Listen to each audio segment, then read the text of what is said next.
Hey trainers, it's me Ryan Swag here. This is a clip from my 12/14 live stream recording, SwagTips, where I talk about Gardevoir's use as a raid attacker in the meta. Enjoy!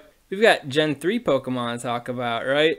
So I'm gonna start out with the El Numero Uno, right? The Gardevoir. So yeah, using Pokebattler here, we can get an idea using some simulations against the 3 Dragon type raids that we're likely going to have in the future sometime out there. So let's start out with the Latios. Alright, so we're seeing overall, make sure all these parameters are good. So no dodging, because dodging is pretty difficult in raids.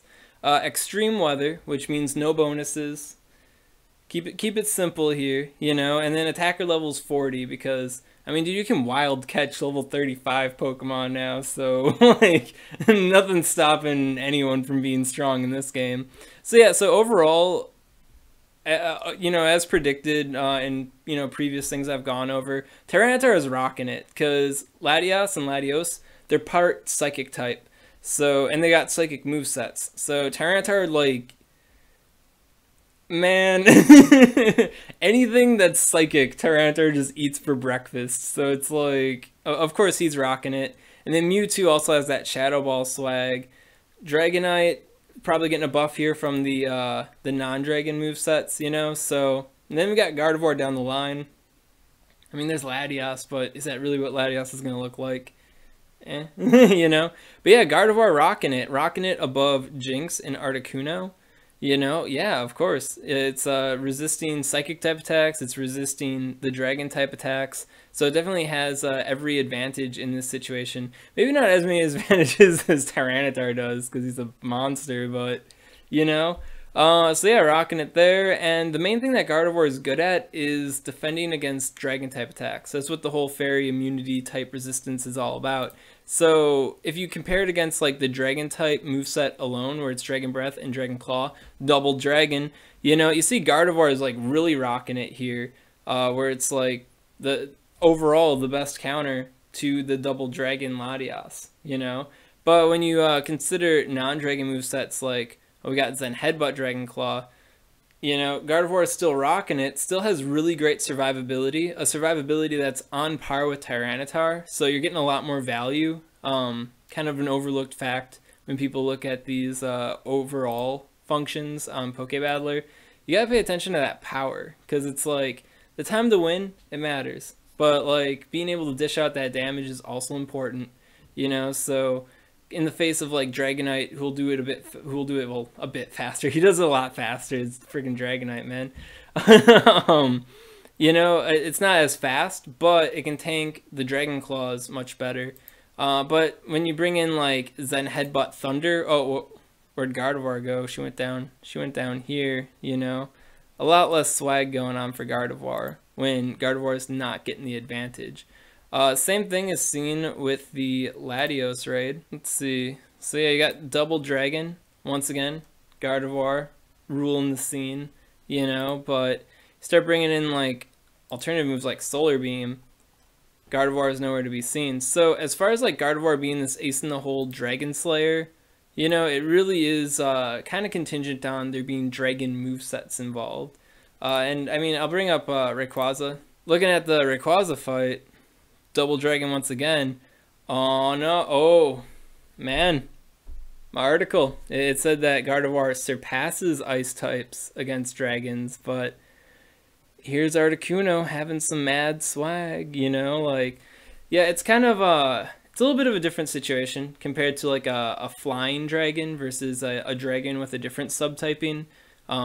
Other than ground, I guess. But yeah, once ice types get that 4 times super effective damage, it really ups their DPS. And when it comes to raids, having a really high DPS, having 4x super effective damage, and really bulky stats, which Articuno does have, it really does give them like a higher buff than usual. But if you do notice with the deaths here, the survivability, the power, depending on how much you weigh that in your consideration, you know, Gardevoir is still having some serious swag in this fight. Let's say, ooh, cloudy outside.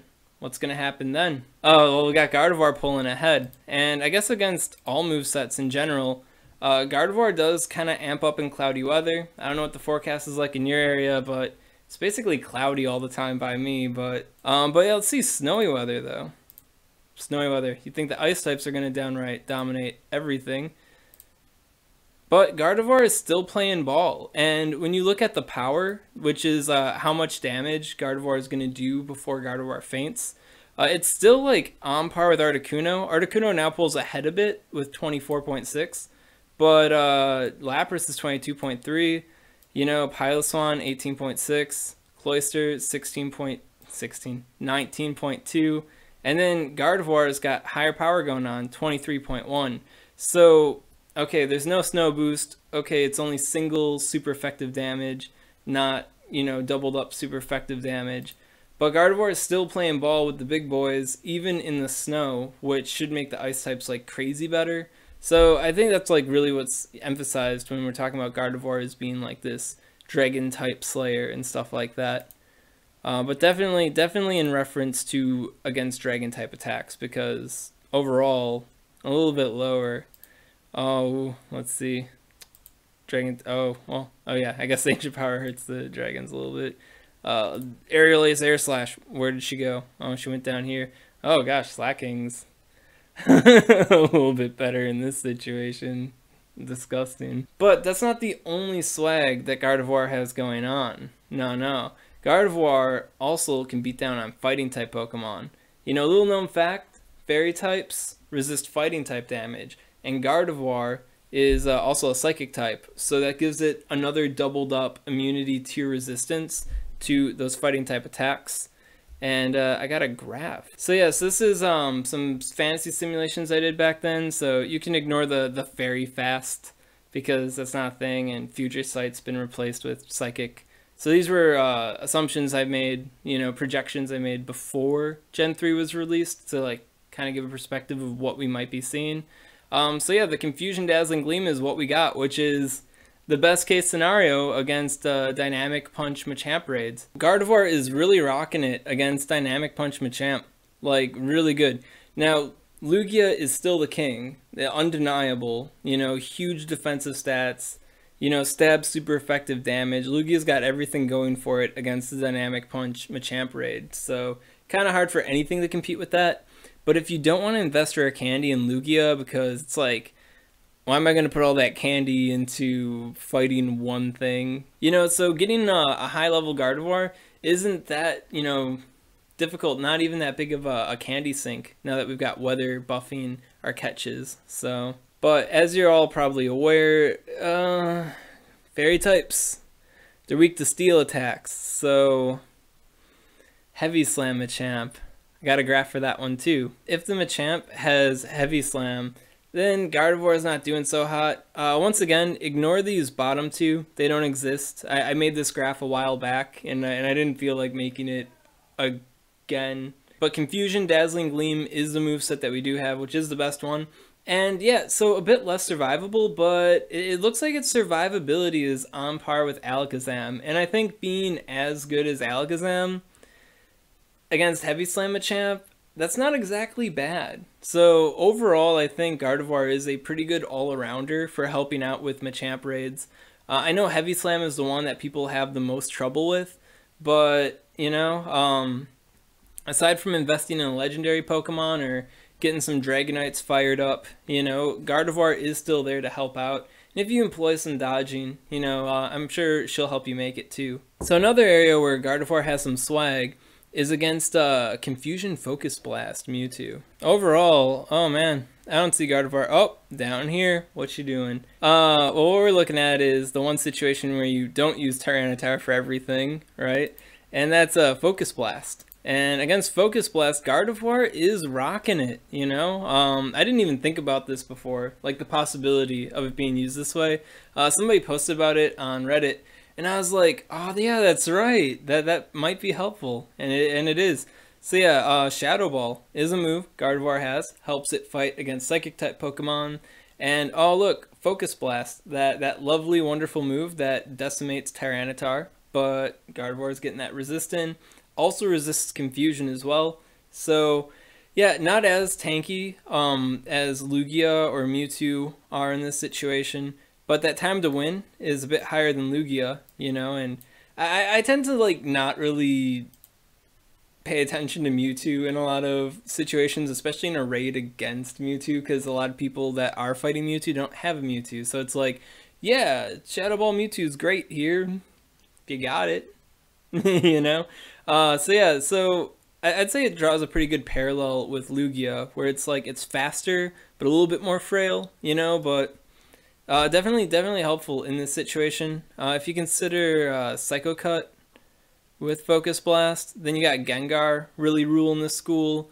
But in this situation, Lugia becomes like a bit too slow to rate, you know, so Gardevoir kind of picks up ahead.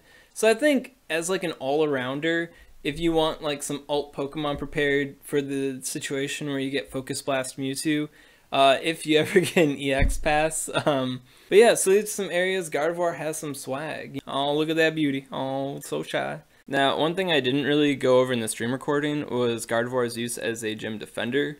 As you can imagine, with the immunity to resistance to dragon and fighting type attacks and being able to do super effective damage to them, along with having Confusion, the strongest move on defense in the game, and Dazzling Gleam, one of the most punishing charge moves in the game, it's a pretty good gym defender despite how frail it is. So I suggest throwing it in gyms if you want to give people a little bit more of a headache. The only problem it has is that it's got a pretty high CP cap.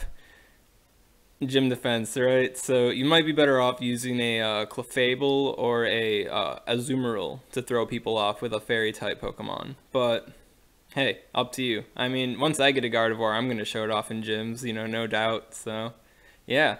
Yeah, this was a stream recording of my live stream swag tips. Streams every Thursday at 7 p.m. CT at the Twitch channel, SwagTips. So come on in. I'm always there to answer questions, always talking about some meta-relevant topic. And for this YouTube channel, you know, like, comment, subscribe, you know, be my friend. Yeah, you can be my friend.